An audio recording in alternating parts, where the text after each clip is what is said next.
Hi, and welcome to the GIS Center's Lunchless Learn session. My name is Jennifer Strang, and I'm a GIS analyst here at Dalhousie University.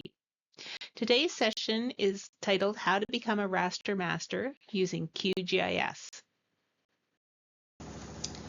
Before you begin, just assume that you have QGIS loaded to your machine. If you don't, it can be downloaded for free at https://qgis.org/download. The data for this session should have been emailed to you. Please make sure you have downloaded and unzipped to a known location. Also note that the version that I'm going to be using for QGIS is QGIS 3.40.11 for Windows. Version changes happen quite frequently with this software, so there may be some slight differences if you're using a different version or platform.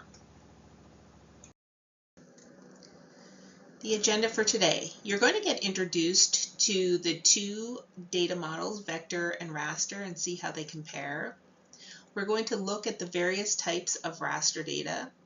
We're going to take a look at cell values and cell size. And then we're going to do an exercise trying to find the perfect picnic site in Cape Split, Nova Scotia. What do you do if you have questions? Please feel free to ask questions throughout the session. Just type them into the chat screen. I'll be monitoring them there. Okay, and note if it's a very generic question, then I'll probably answer it for everybody there. If it's something specific to you, then I'll take that session to a separate one just for you, and we'll answer the question there. One thing to remember, there's no such thing as a stupid question. If there ever was, I probably asked it. Remember, we were all beginners once, and we all needed to learn. The only thing that I ask is to be patient. Answering questions through chat can take some extra time, but I will get there, and I am monitoring the chat screen. What are the learning objectives for today's session?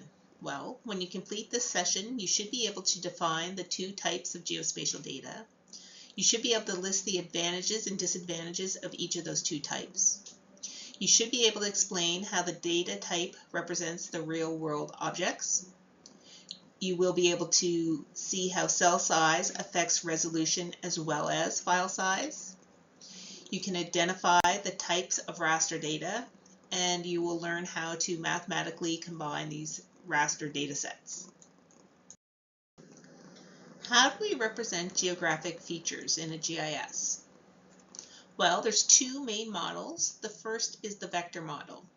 This uses discrete XY locations to represent geographic features. Geographic features are basically represented as one of three main types. They're either points, lines, or polygons. So a point is a single XY location.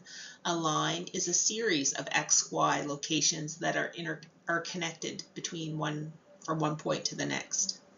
A polygon is essentially a series of XY locations that are connected by lines but ultimately close in on one another. Raster model, on the other hand, takes the area and represents them in equal size cells. Okay? Every single cell has a value. Some examples of a raster model are air photos, satellite imagery, and digital elevation. How do the two different data models compare, raster versus vector? Well, I'm going to explain them separately first. So a vector is really good at storing sparse data sets, so it's really efficient. So if you have only a few features or points on covering a very large area, vector tends to be very, very efficient for storing that type of data. Vector data tends to be more precise or higher resolution.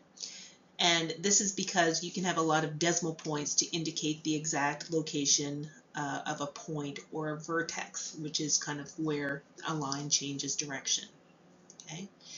Vector data does deal really well with exact boundaries. So think about where this would be particularly important. Things like property boundaries. If it's represented, the boundary is represented as a square that has some size to it, you can actually get problems between neighbors. kind of identifying where their property starts and stops. Processing times can be very high with complex data sets. So what makes a complex data set in vector?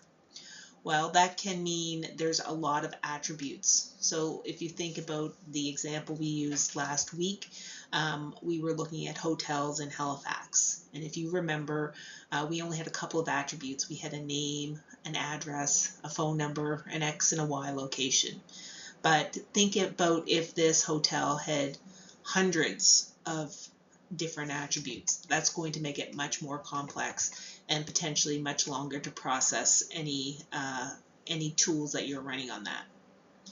The other way that it can be complex would be if you have many features within your data set. So if you have a lot of polygons or points or lines covering your area, that can also make your data set more complex and therefore higher processing times. The third way that you can have a complex data set would be if the shape that you're trying to represent is very complex, and therefore you would have a lot of points that would represent the outside edge of either a line or a polygon.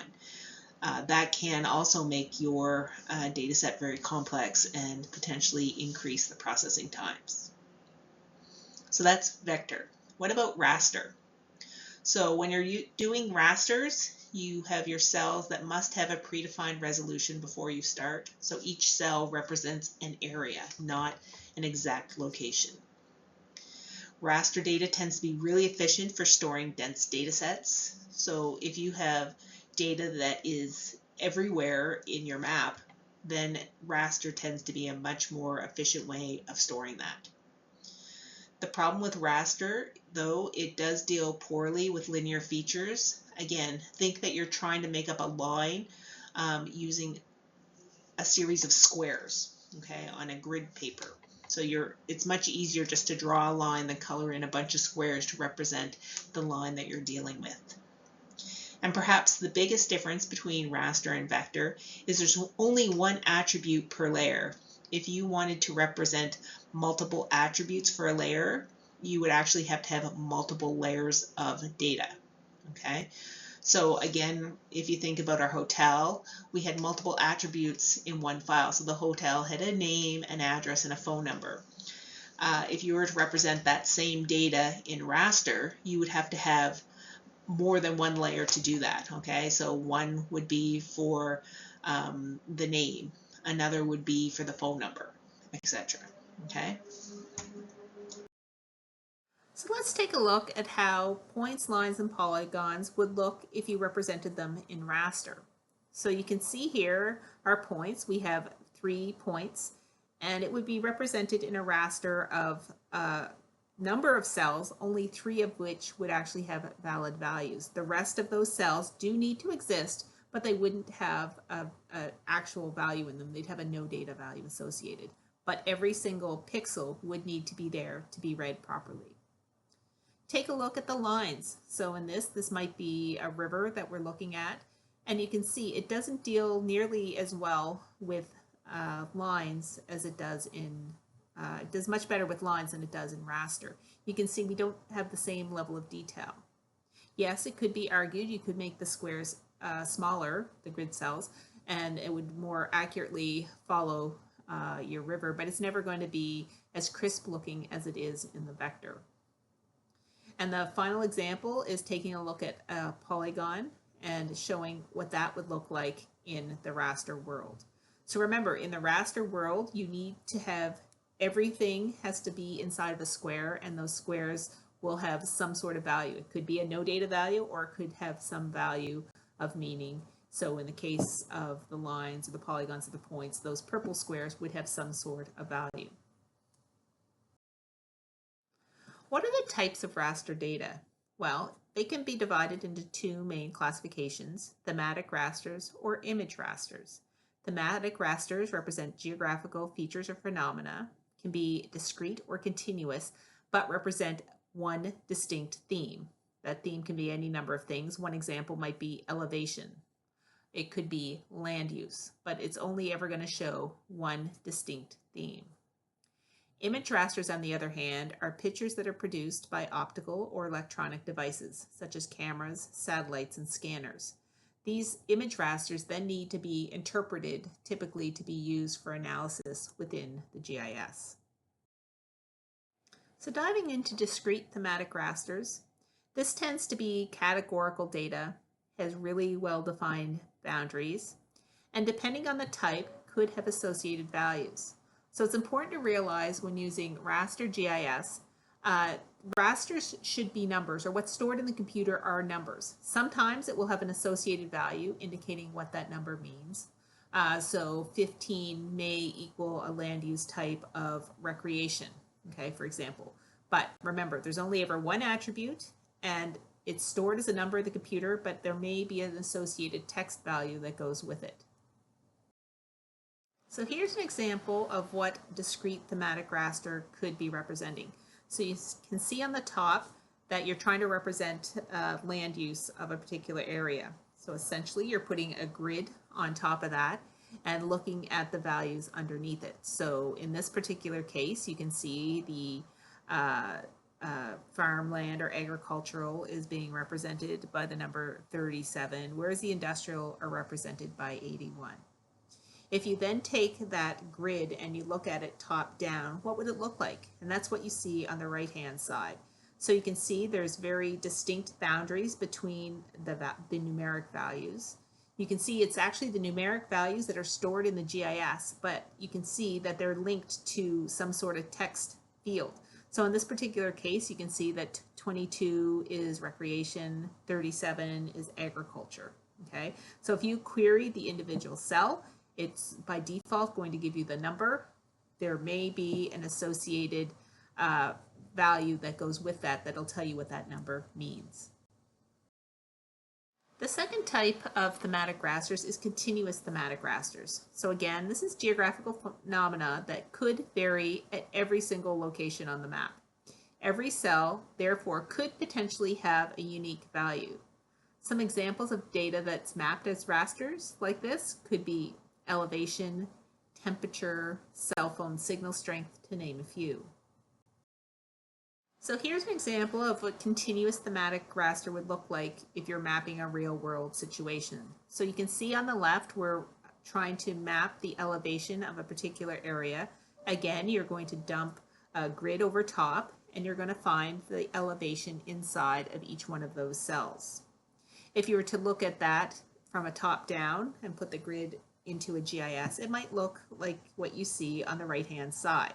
So you'll see here you don't have those hard, distinct boundaries that you had with the discrete thematic rasters, okay? There's a continuum of values, okay? And in this particular case, each one of those cell values have a particular elevation that's associated with them. So there are no hard boundaries when you're talking the continuous thematic raster typically. So next we're going to speak about image rasters. As I mentioned, they're produced by optical or electronic devices, and they typically are going to require interpretation before they can be used for analysis within a GIS. If you look below, you can see two images. The one on the left is an air photo. So if you look at that, you can probably see, okay, there's some buildings in there and there's some roads, but you can't actually do anything with it. It's a picture unless you start to interpret the information that's in there. Okay. The data on the right is an example of a piece of a topographic map, and you can see there's some contours on there and some numbers.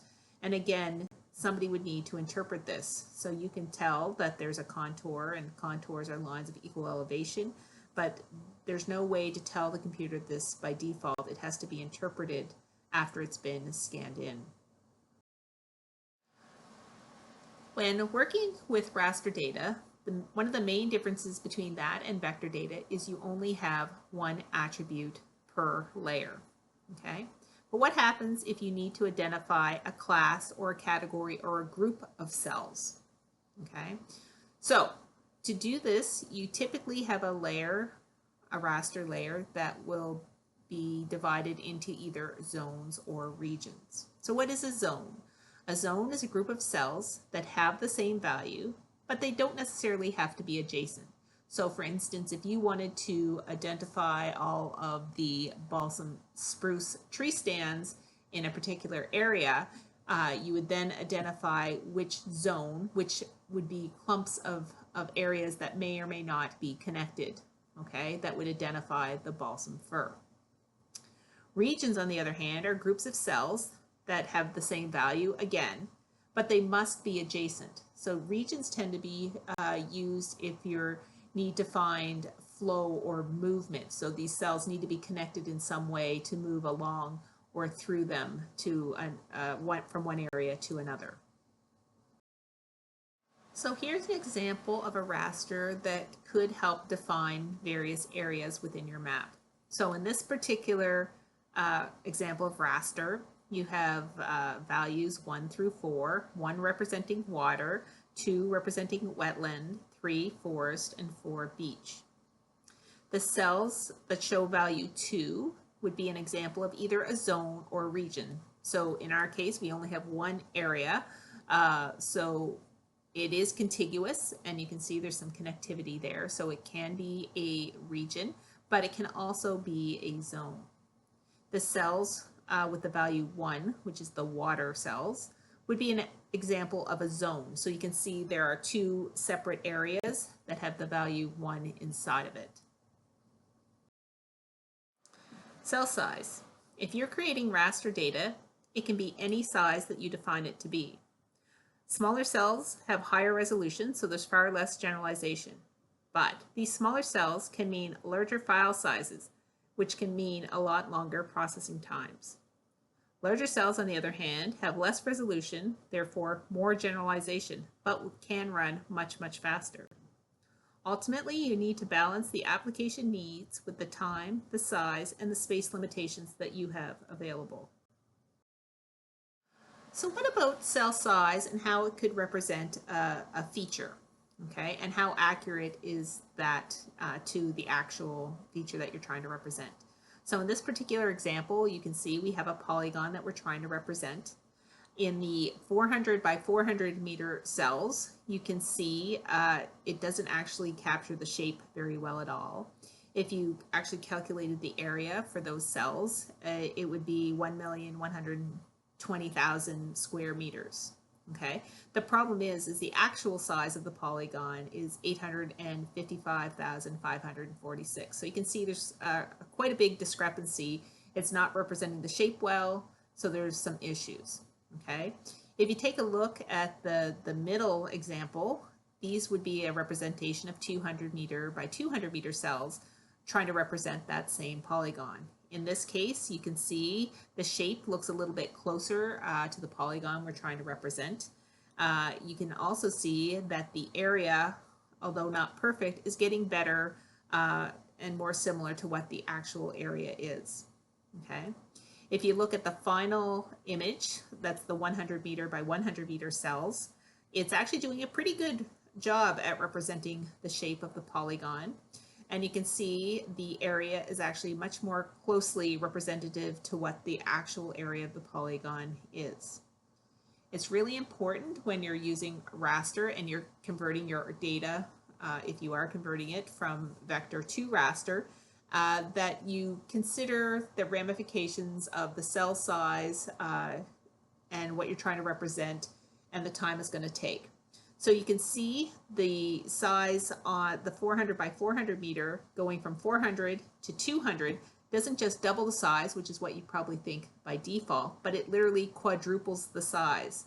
So if you take a look inside each cell, instead of just dividing in 2, it actually gets divided by 4. So this is really going to make your cell size a lot bigger. And that does need to be a consideration when you're working with raster data. Next, we're off to Cape Split. We're going to try to plan the perfect picnic spot on Cape Split. In case you've never been to Cape Split, I thought I'd give you an idea of what it's like. So Cape Split is located in the Minas Basin off the Bay of Fundy between Nova Scotia and New Brunswick. As you can see from the pictures, there's one side that is quite steep The other side is much more gradually dipping, which is the Nova Scotia side. The steep side is kind of facing towards New Brunswick. So the scenario we want to look at is we want to identify the locations in the Cape Split area that would be suitable for a picnic area. Okay, and ultimately we like to display this over a hillshade. So what have I defined as the perfect picnic spot? Well, I'd like it to have a slope that's less than or equal to 5 degrees, so I don't want it to be super hilly. Otherwise, the picnic table doesn't stay flat. I'd like there to be suitable tree species. So personally, I find the hardwood trees or the deciduous trees to make for a better picnic area because you can get some shade and they tend to be a little less buggy than the coniferous. So the suitable tree species we're going to look for specifically are tolerant hardwood and unclassified hardwood. The other thing I'd like to look for is suitable tree maturity. So there's a potential that we might have to take a couple trees down in making our picnic park. So if we have to take them down, we want to make sure they're harvest ready. We wouldn't want to go into something that would be considered old growth or something that has very young growth that maybe somebody's just planted. So ideally, we'd like the trees to be have a maturity of harvest ready. So now that we've identified the problem we're going to solve, we need to start up QGIS and set up our project file. Okay, so the first thing I want you to do is make sure that the data is downloaded and unzipped to a known location. Okay. Next, I'd like you to open the QGIS software. So to do this, you're going to go to the search window at the bottom of your screen next to the Windows icon. You're going to type in QGIS, and you're going to choose the QGIS desktop app. Once the software opens, it'll take a moment or two. You're going to go to the Project tab and select the Save As option. Okay, and then a pop-up's going to appear. You're going to go into the folder that you just unzipped, and you're going to create the file raster_qgis.qgz. So you're going to create this new project file inside the folder that you downloaded and unzipped.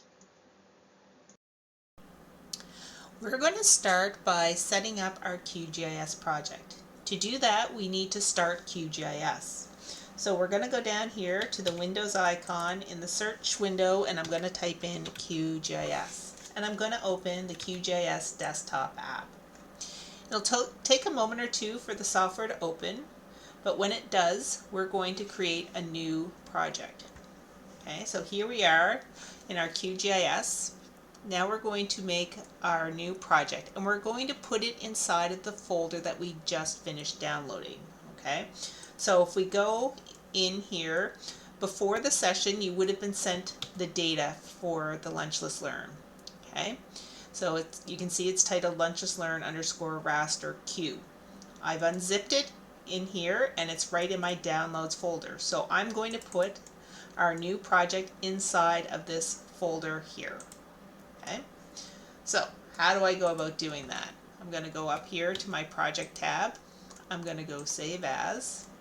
We're going to go into our downloads folder, and then there's my Raster QGIS. Okay, and I'm going to actually go a second folder in here. So you can see there's two versions of the Lunchless Learn, and this is because of the zipping.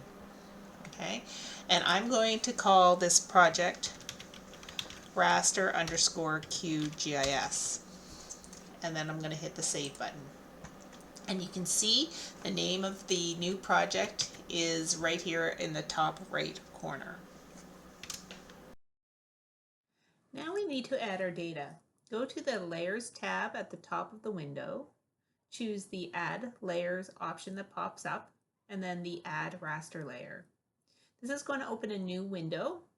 At the end of the raster datasets, click the ellipse button, which is the 3 dots, and then select the layers in the Lunchless Learn _raster Q/input data folder.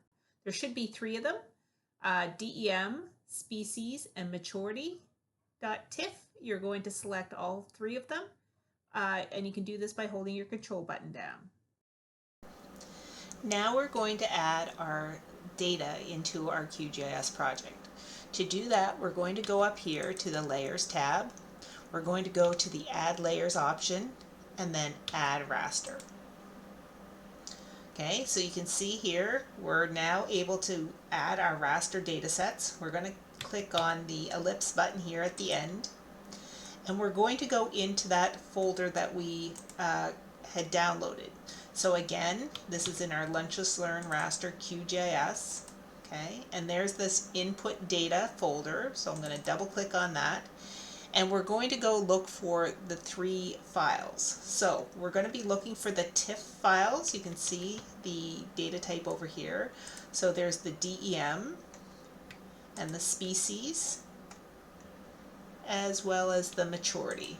Okay, so I'm hitting the control button down, and that's allowing me to pick the 3 TIFF files. And then I'm going to click the OK button and then Add. Okay. So it's giving us some information about the datums.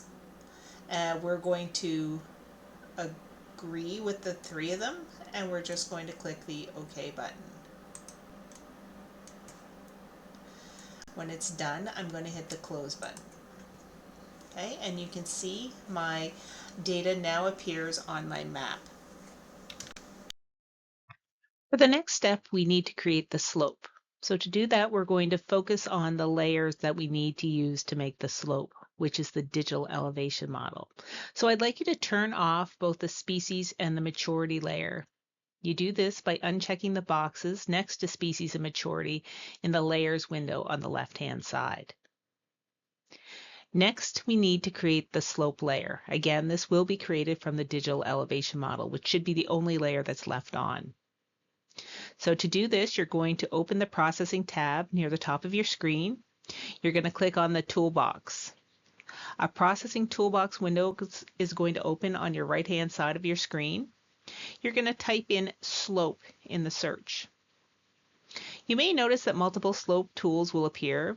This is because of how QGIS was developed and the fact that it has many plugins, either the ones you've installed or were installed by default. Okay. So you're going to click on the slope that's next to the raster terrain analysis. This is the one that's with the QGIS icon. When the tool opens up, you're going to make sure that the DEM or digital elevation model is selected for the elevation layer. And then for the output slope, you're going to click on the ellipse button. You're going to choose Save to a File. You're going to browse to your Lunches Learn _raster Q folder, and you're going to call this output slope, and then you can click the Run button. By looking at our input data sets, species, maturity, and DEM, you'll notice we don't actually have slope, so we need to create it. So we're going to turn off the layers that we don't need to do that. So we're going to turn off the species layer, we're going to turn off the maturities layer. So we're left with only the digital elevation model. So again, remember the digital elevation model is the elevation. So every single pixel here is actually allowing you to see the elevation at that particular location. Okay, so using the elevation, we can create slope. Because remember, slope is how fast the elevation is changing. So now that we have the layer we're focusing on selected, we're going to go up here to the Processing tab at the top of the screen. We're going to go to the Toolbox option, and you can see the Processing Toolbox is open here on the right-hand side. We're going to search for slope. Okay, you can see there are multiple slope tools. But we're going to try to use the native QGIS wherever possible. Okay, again, which ones you have is dependent on which plugins were automatically loaded or you loaded yourself. So we're going to try to stick with the basics, and we're going to use the one next to the QGIS logo. Okay, so we're going to double click that, and the slope tool will open up. The first thing we need to do is select the elevation layer. So the elevation layer for us is the DEM or digital elevation model. So I'm going to select that. And then under the slope option here for the output, I'm going to use the ellipse button or the three dots. I'm going to choose the save to a file. Then I'm going to make sure I'm in the QGIS the Let's Learn Raster Q file, not in the inputs, because I want to keep the inputs and the outputs separately. So I'm going to type in the name slope. It's going to make a TIFF file for me. I'm going to click on the save button, and then I'm going to choose the run option. And you can see it didn't take very long, and I actually have the slope values now showing on my map, as well as a slope layer in my layers panel on the left hand side. Now that we found the slope, we need to pull out the good slope. To do that, we're going to go to the processing toolbox on the right hand side, and you're going to type in Raster Calculator. You're going to select the QGIS Raster Calculator, okay, so the one that has the QGIS icon beside it. Okay. In the window that appears, for the input layers, you're going to use the Browse button, and you're going to select Slope, because we want to pull the good slope out. Okay. For the expression, you're going to ultimately click on the Expressions button. It's going to bring up a new window, and you're going to use the buttons, and you're ultimately going to type in slope less than or equal to 5 using the buttons. Okay. When you click on slope, it's going to actually, in the window below, it's going to type in slope at 1. Okay. Don't worry about that. That's the way it's supposed to go. For the output extent, the output cell size, and the output CRS or coordinate reference system, we're going to leave all of that as the default. Okay, and the reason we're leaving it as the default is it's ultimately going to pull those values from the input data set that we're using, which in this case is the slope. Okay, which is absolutely fine. So for calculated, this is going to be our output. You're going to click on the ellipse button or the three dots. You're going to choose Save to File. You're going to verify the location, and you're going to call it good_slope. So one thing to note, by default in computer science, 1 is given for true values, whereas 0 is given for false. Okay, in this example, where the expression is less than or equal to 5 degrees, it's going to get a value of 1. If it's greater than 5 degrees, then it's going to get a value of 0. Once we have pulled out the good slope, we need to change the symbology. So how do you do that? You're going to right click on good slope in the layers panel on the left hand side. It's going to bring up a pop-up. You're going to choose properties. Okay. In that window that will ultimately pop up, you're going to choose symbology from the options on the left. Then in the window that appears for the render type, you're going to change it to paletted or unique values, and then click on the classify button.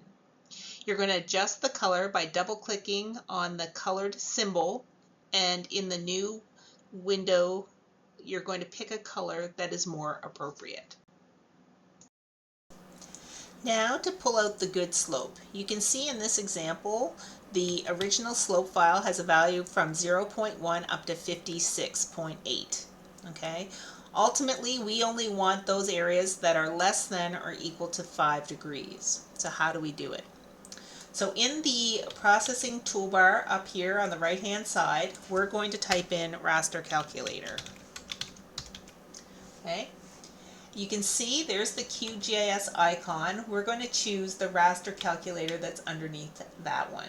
Okay, so I'm going to do a double click. For our input layers, we're going to use the ellipse button here, and we're going to choose slope, because remember we're pulling out good slope. And then we'll use the back button. Okay. For the expression, we're going to type on this E button, the expression button. And you can see here the layers. I'm going to double click on slope, and you can see it puts in slope at 1. Okay. Then we're going to choose is less than or equal to, and then from my keyboard I'm just going to type in 5, and I'm going to click on the OK button. Okay, you can see it automatically enters it into the expression box. I'm going to leave the next three options or parameters as the default. Okay, so the output extent, the cell size, and the CRS. This is going to ultimately pull it all from our input file, which is our slope file, which is absolutely fine. Under calculated, this is our results file. Okay, so we're going to click on the ellipse button at the end here. We're going to choose save to a file. We're going to make sure we're in the Lunchless Learn Raster Q folder. So you can see in the same place where my slope was. And we're going to make this file and we're going to call it good_slope. And we're going to click on the save button. And then we're going to choose run. Okay. So then we can close out of this window. We can close out of our slope. And you can see I have black and white here. We're going to adjust the colors here to make it a little easier to understand. Okay, so in order to do that, we're going to right click on our good slope. We're going to go to the properties option. That's going to bring up a new window under symbology. For the render type, we're going to choose paletted or unique values. Okay. Then we're going to click the classify button. So it's going to enter all of the information we have. So the value of 0, which if you remember is the false value, at this point is red, and the true value is going to be this cyan color. If I want to change those colors, so for the true value, maybe I want to have some level of green. Okay, I'm going to click OK. And you can see if it's bad, it's red. If it's good, it's green. Actually, maybe I'll just change this bad value maybe to be black. Okay. So if it's bad, it's black. If it's good, it's green. Then I'm going to click the OK button down here. And you can see all these areas that are green are the good values. Okay. So if you want to verify that this is so, then what you can do is we can turn on the slope value again. We're going to select the slope value here in the layers panel. Then I'm going to go up to the identify button. Okay, and then I'm going to zoom in. I'm going to click on the area that's considered good. Okay, so remember it should be less than or equal to 5. And if you look over here to identify results section, you can see it's 2.8, which is in fact less than or equal to 5. So that means it did work. So these areas that are black are considered bad. So if I click on any one of these areas, you can see that in the identify results, the value is 7.34, which is greater than 5. Therefore, it gets a bad value, in our case, 0. Now that we've found the good slope, we're ready to move on to our next criteria, which is the acceptable tree maturity. So what we'd like to do to make things clearer on our map is we're going to turn off everything except for the maturity layer, the one layer that we're going to be working with. Okay, so you're going to uncheck the good slope, uncheck the slope, and any other layers that may be on, and then you're going to check the maturity button on so you can see that particular layer on your screen. Okay, then we need to find out which value is actually considered harvest ready. Remember, Raster tends to like to store numbers and then have associated text with it. So we need to find out which value has the harvest ready in it. To do that, you're going to right click on the maturity in the layers panel on the left hand side. You're going to choose open attribute table and you're going to verify the value for the harvest ready, as well as what the other values are.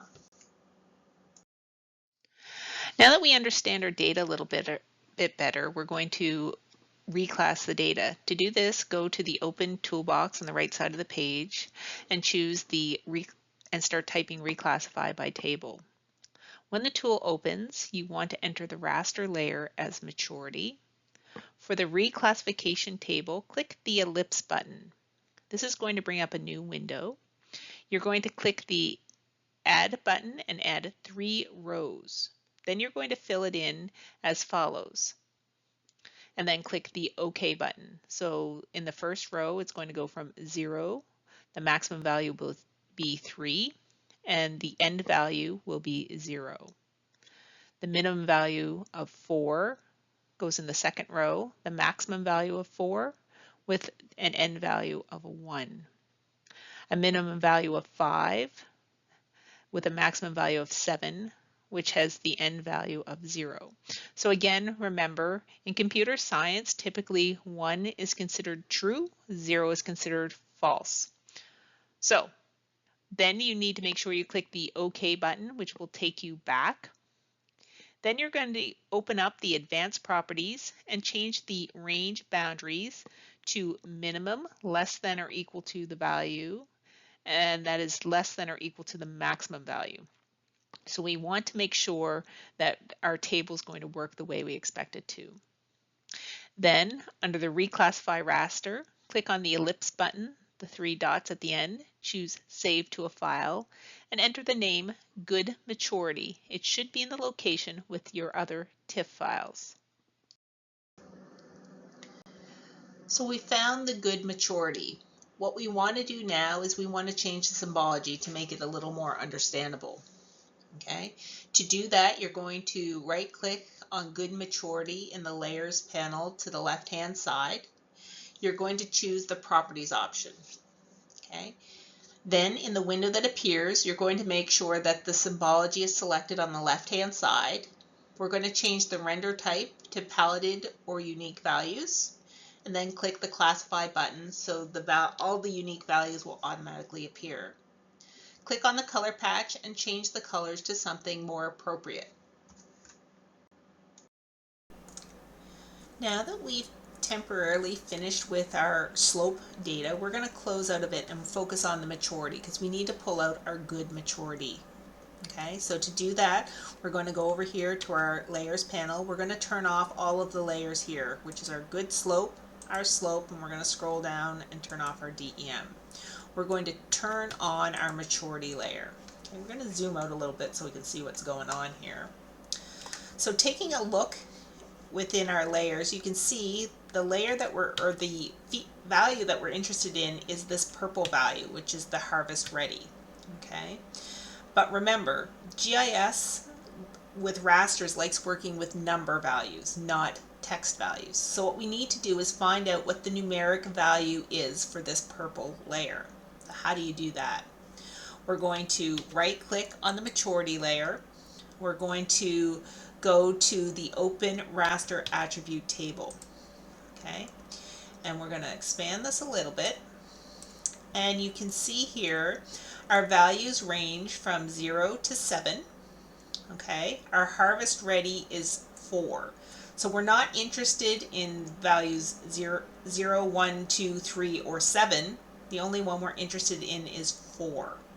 Okay, so now that we know and understand our data a little bit, we're going to close out of here. We're going to go over to our processing toolbox and we're going to type in reclassify by table. Okay, you can see there's only one option for this tool, so we're going to click that one open. For our raster layer, what is their input? We want to make sure that the maturity is selected, okay, because we're going to be pulling out good maturity from this particular layer. Okay, for our reclassification table, we're going to again use the browse button or the ellipse button. We're going to add 3 rows, 1, 2, 3. Okay, so remember in our table, we had values from 0 to 7, and the only one that we were actually interested in was the value of 4. Okay, so we're going to type in our minimum value of 0 because that was the lowest value we had, and the maximum value of 3. We want to ultimately give the values between 0 and 3 the value of 0, okay? Because remember, 0 is considered false. We are not interested in these ones. For the value of 4 is the one we're interested in, so the minimum and the maximum both become 4, and the value here becomes the value of 1. Okay?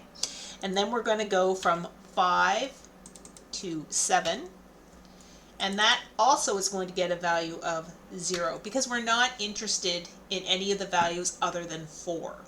Okay, so when these are all entered, we're going to use the back button up here, And then we're going to use the reclassify. We're going to actually first open the advanced parameters, and we want to make sure the minimum, instead of just being less than, we want it to be less than or equal to the value, which is less than or equal to the maximum. So we're going to use this drop down here, and we're going to choose the third option. Okay, then we're going to minimize that screen, and under the reclassified raster, this is our output file. We're going to use the ellipse button again.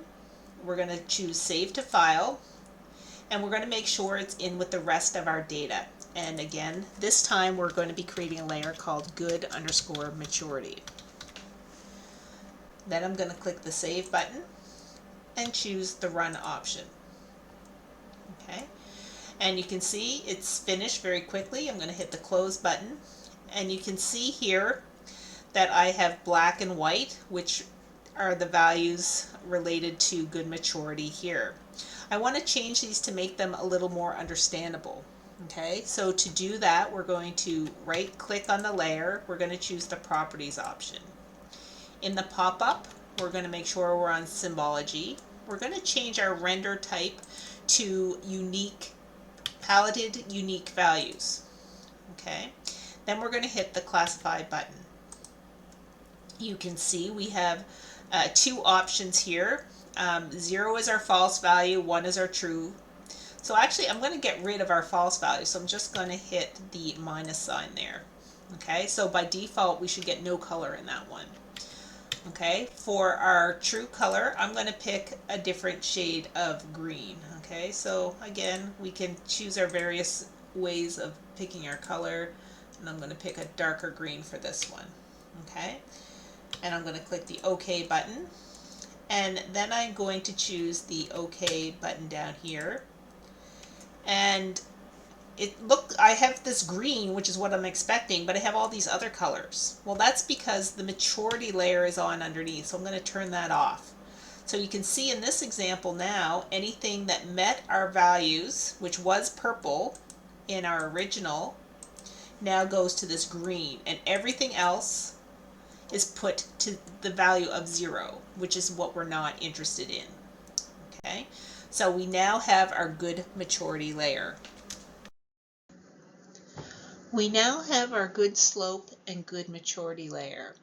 Our next step is to find the acceptable tree species.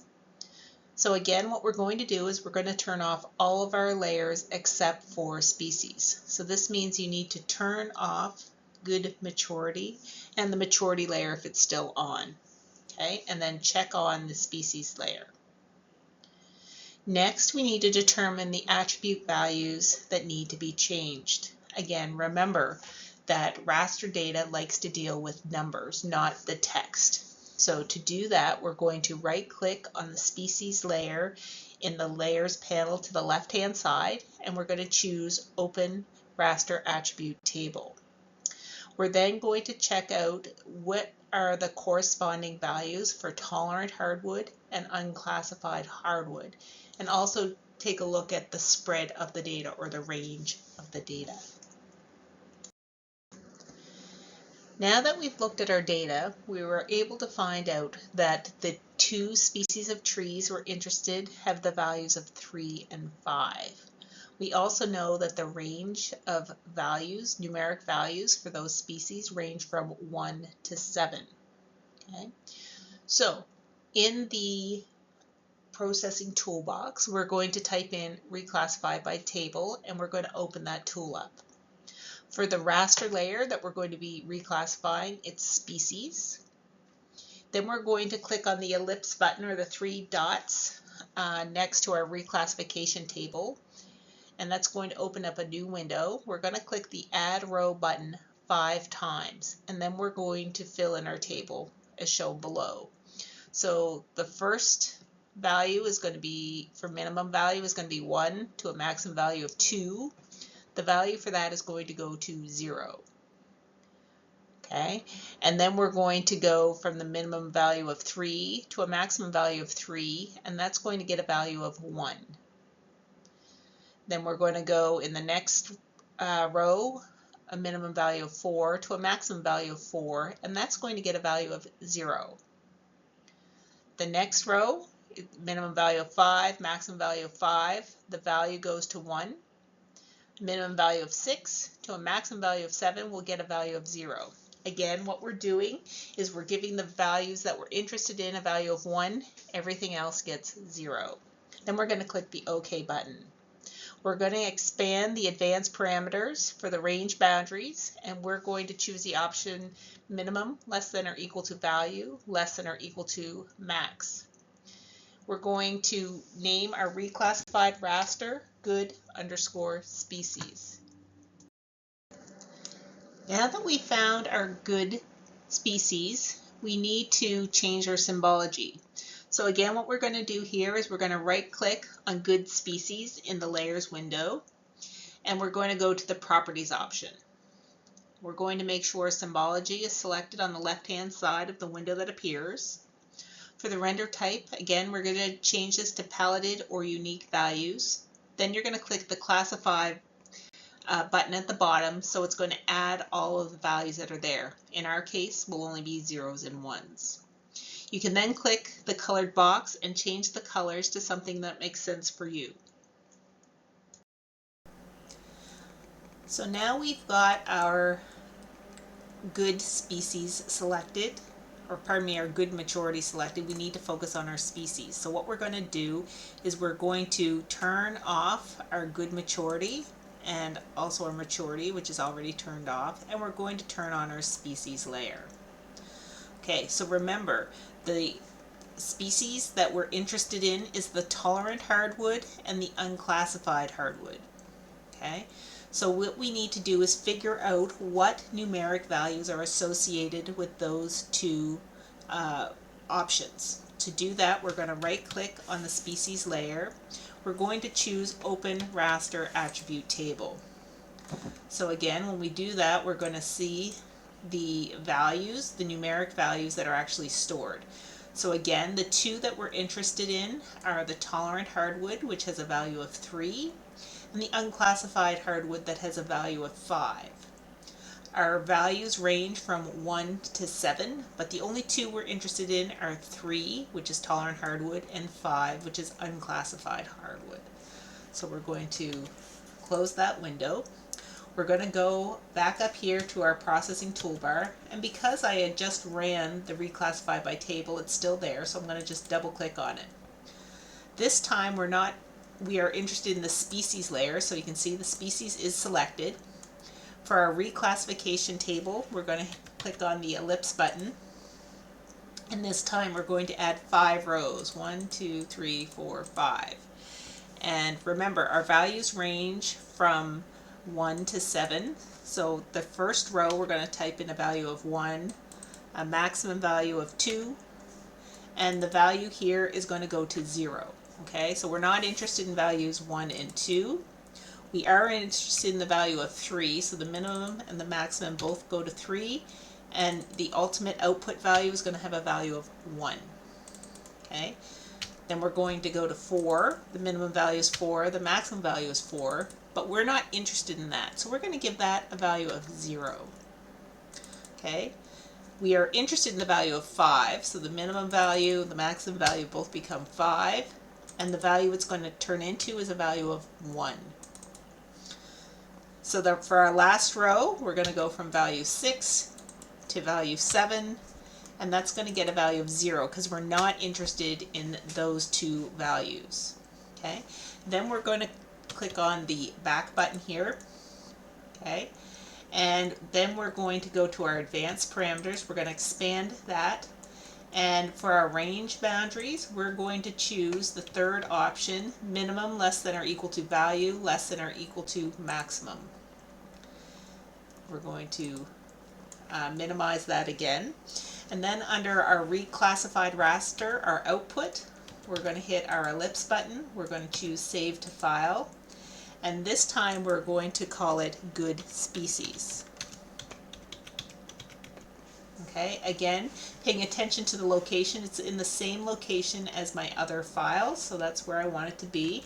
And then I'm going to click on the Save button. Then I'm going to choose Run. Okay, so again, what we're looking for here, and then close, we have values of 0 and 1, which is what we were looking for. And in this example, we wanted the tolerant hardwood, which is this kind of limey green, and this unclassified hardwood, which is this other kind of different shade of green. So basically anywhere that's green, we ultimately want to be a value of 1, and all the rest of the colors goes to black. So if we take a look, seems to be what we have. Okay, but we're going to adjust our colors just to make it make a little bit more sense. So how do we do that? We're going to right click on our good species in the layers panel on the left. We're going to go to properties. Then we're going to make sure we're on the symbology panel. We're going to change our render type to the paletted or unique values. Okay. Then we're going to choose the classify option, and this is going to give us all our valid values that are in our file. In our case, only zeros and ones. What I'm going to do is I'm going to remove the 0 value. So I'm going to select it and click on the minus button here. So the only values I'm going to show are the ones that are true, which are the 1 values. Again, remember, we changed the unclassified hardwood and the tolerant hardwood to a value of 1. So I'm going to change this again to a different shade of green again. So maybe this time I'll kind of pick a limey green. I'll choose OK. And then I'll click OK again. So remember, the 0 value is not going to have any color at all. And then our true values, the ones that we're interested in, will have this green value. And then I'm going to click on the OK button. So I take a look, and it's hard to tell if it worked properly. But if we turn off the species below, you can see I have 1s, and the 0s are basically not colored here. Okay. If I want to verify our data, I'm going to turn it back on. I'm going to select the species layer because that's the one I'm going to identify on. I'm going to click the identify button. I'm going to select on the anywhere where it's this green color. Okay. And you can see here the species that I picked, which is in the one that we're interested in, is tolerant hardwood. Okay. If I click on another value here, this is the unclassified hardwood. If I click on the color that's outside of the green, like for instance this reddy color, you can see that's white spruce. So it does appear that it's worked properly. So I'm going to turn that off, and we're now left with just our good species layer. Now that we've pulled out our 3 individual attributes that we're interested in, we have 3 new files called good maturity, good species, and good slope. Okay. What I'd like you to do is turn on and off these layers so you can get an idea of where is an acceptable picnic park location. Remember, we want it to have all 3 of these characteristics. So we want it to have good maturity and good species and good slope. Okay, so when we have an idea of where those are, what I'd like you to do is identify those suitable locations. We're going to use the raster calculator tool again.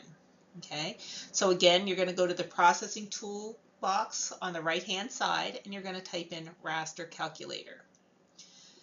Again, we're going to have to come up with a statement or an expression that finds the good slope and good species and good maturity. Inside the raster calculator, the input layers you need to select are good maturity, good slope, and good species. Okay. Next, in the expression button, you're going to click on the expression button at the end, and you're going to use the buttons, and you're going to select the layer good species equals 1 in round brackets, and then choose the and, okay, and then in round brackets again, good underscore maturity equals 1, close the bracket, and open the bracket, good slope equals 1. Okay, remember the @1 will automatically get added when you click on the option in the tool, okay, when you use the buttons. For the output extent, cell size, and CRS, again, coordinate reference system, we're going to leave those as the default. it's going to pull it automatically from the input data. And then under Calculated, you're going to click on the ellipse button. You're going to choose Save as a File, and you're going to call it Acceptable, and you're going to put it with the rest of your outputs. Now I'm going to zoom out a little bit, and I'm going to turn on and off all my good layers. So there's my good slope. And again, what I'm going to do is I'm going to adjust the colors to get rid of this black. Okay, so again, how do I do that? I'm going to right click, go to Properties down here, and I'm just going to remove this black one here. I'm going to use the minus button, and then I'm going to click OK.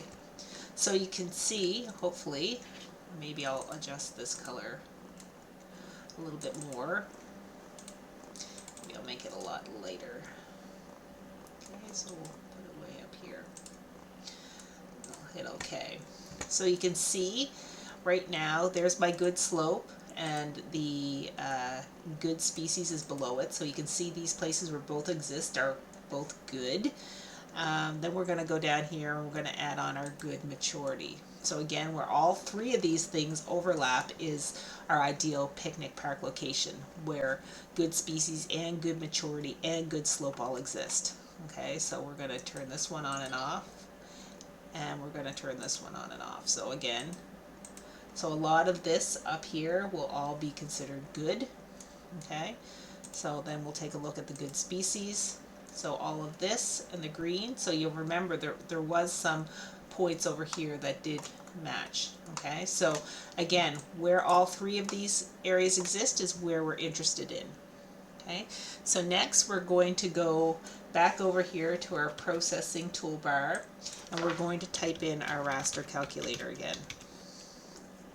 Okay, so again, our recently used one is up here at the top, so I can just double click that one. Our input layers, I'm going to use the ellipse button, and I'm going to check all three of our good layers. Okay, good maturity, good slope, and good species. And then I'm going to use the back button. The expression that we're using, I'm going to click on the expression button, and what I'm going to do is I'm going to double click on, I'm going to use first the round bracket, and then we're going to do good species, okay, is equal to 1, and then we're going to close the round bracket. So again, I'm using the buttons as much as possible. Okay, then I'm going to click the AND button, and then I'm going to open the brackets again, and this time it's going to be good maturity is equal to 1. So I have to type in the new numbers, but everything else I'm using the buttons. And then I'm going to open my brackets again. And the final one we're looking for is good slope. So you can see, even though it says good slope up here, it's putting the @1 afterwards. So this is just part of the format. Just accept it, and that works out fine. Then we're going to click in equals, and we're going to type in 1, and I'm going to close that round bracket again. Okay. Oops.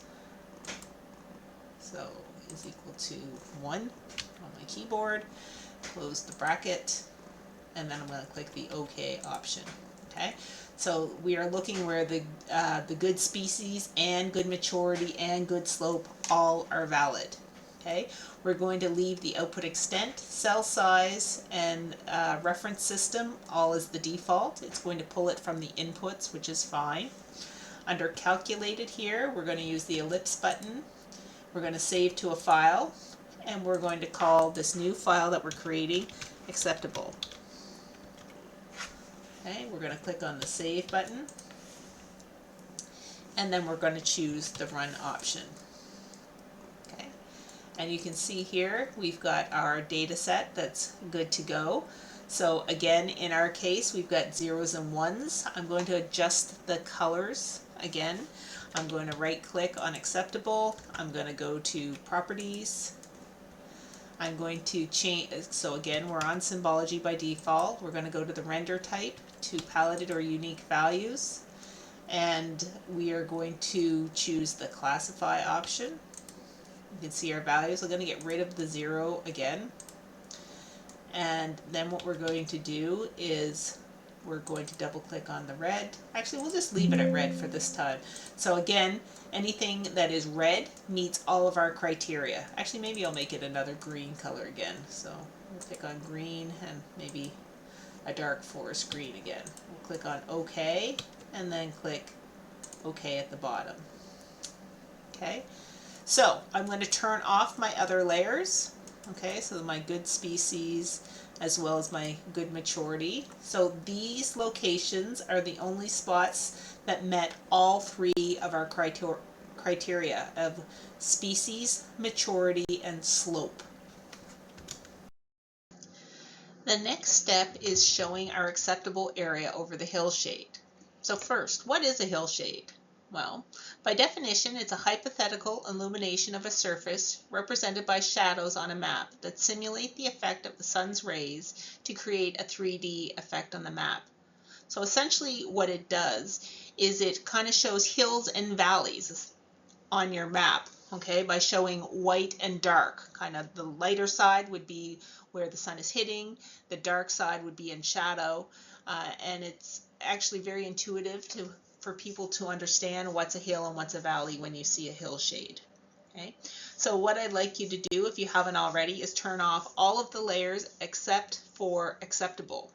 Okay, so we're going to uncheck good slope, good maturity, and good species.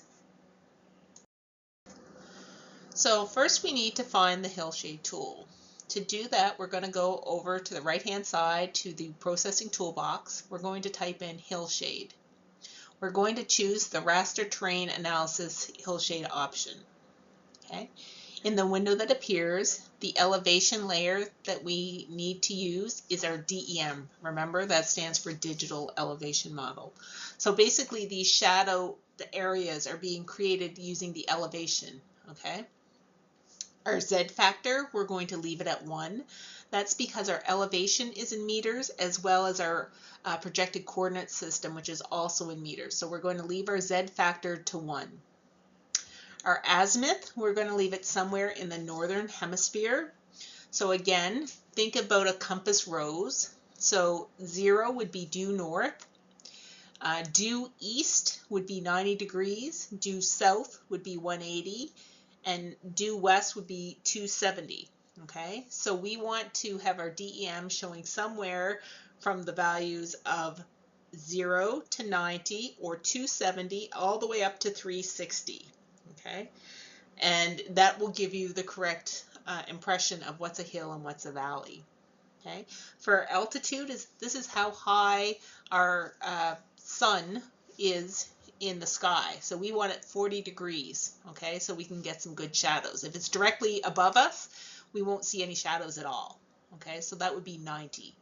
And if it's 0, it would be too dark because it would be right on the surface of the earth. The hillshade, the output that we're creating, I'm going to suggest you just call it HS.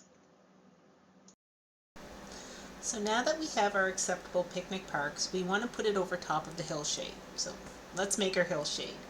We're going to go over here to the geoprocessing toolbox and we're going to type in the word hillshade. Okay, we're going to use the raster terrain analysis. We're going to click the hillshade option. The elevation layer. So again, we're creating the shadows from the elevation layer. So for us, this is the DEM, or Digital Elevation Model. So I'm going to select that file. Our Z factor stays at 1. So this is because our elevation unit is in meters, as is our X and Y unit, because we're in a projected coordinate system. Our azimuth, we're going to leave it at 300. So again, the sun is coming from the northwest quadrant. So again, remember 270 is due west, 360 is due north, so 300 is kind of in the northwest quadrant. The vertical angle or altitude, we're going to leave it at 40. So this means that the sun is about 40 degrees from the surface of the earth, so you can get some good shadows. If it was at 90, you'd get no shadows at all because the sun would be showing straight down. Okay. Next, we're going to go to this hillshade option. This is our output. We're going to go to the ellipse button. We're going to save to a file. We're going to put our file right here with the rest of our files in our Lunchless Learn Raster Q folder. I'm going to call it HS. It's going to create a TIFF file. I'm going to choose the save option, and then I'm going to choose run. It'll take a moment or two and it finishes up. So what we want to do now is our hillshade is on top of our acceptable layer, so we're going to click on acceptable in our layers and we're going to drag it on top of the hillshade. So you can see here where the green is where our perfect picnic parks are on Cape Split. So if you want to try a stretch goal, why don't we try to improve the visualization of our data? What we want to do is we want to bring the DEM layer above the hillshade, but below the acceptable layer. I'd like you to change the colors to represent elevation of your DEM or digital elevation model, and then add transparency to that digital elevation model. See what you think. Does this help with the understanding of what the landscape is like? Hope so. Now for our stretch goal. What we want to do is improve the visualization of this map that we're looking at. So the first thing we want to do is we want to drag our DEM layer above our hillshade. Okay, so what's the easiest way to do that? The first thing I'm going to do is click on this button, which is to collapse the various layers. Okay, then I'm going to select on my DEM and I'm going to drag it above the hillshade but below the acceptable. So you can see now this gray, white through to gray to black is kind of showing the elevation with the white being the highest. So this color isn't particularly intuitive for elevation, so we're going to right click on our DEM in our layers panel. We're going to go to the properties option and we're going to change our render type from single band gray to single band pseudo color. Okay, then I can adjust my color ramp if I want to. So I'm going to leave it to where it is on the spectral, but you can adjust it to what you'd like. And then I'm going to click on the OK button. So you can see now, we can see the elevation, and actually maybe this is backwards. Maybe we should have red at the top with blue at the bottom. So again, how do I change that? Again, I'm going to properties, and I'm going to click on our layer here, and I'm going to invert it. So, oops, sorry. Let me use the invert color ramp here. Okay, so blue is our lowest, red is our highest, and then I'm going to click OK. Okay, so you can see red is the high, blue is the low. But I still can't see my hillshade underneath that, so I'm going to make this layer transparent. Okay, so in order to do that, again, I'm going to right click, I'm going to go to the properties option, and you can see there's a transparency button. Okay, so I want to change the transparency from 100% so you can't see through it to about 50, so about half. And then I'm going to click the OK button, and you can see now, we can see where our acceptable area is. Hopefully by adding the color, you're more able to more intuitively understand that the red is high, the blue is low, and these areas here would be low areas being cut through the landscape. So it gives you a better sense of what is high and what is low within our data. Hopefully you think it is an improvement. So if you'd like to contact us at the GIS Center, we are located on the 5th floor of the Killam Library. You have to go into Special Collections to find us. My name is Jennifer Strang. You can send me an email at jennifer.strang@dal.ca or give me a call, 902-494-1386. Or what's probably the most popular way to access us is through our online booking system. So you can go to www.dal.ca/GIS, and when you get to that page, you can click on the book an appointment link, and you can book an appointment with any of us in the GIS Center.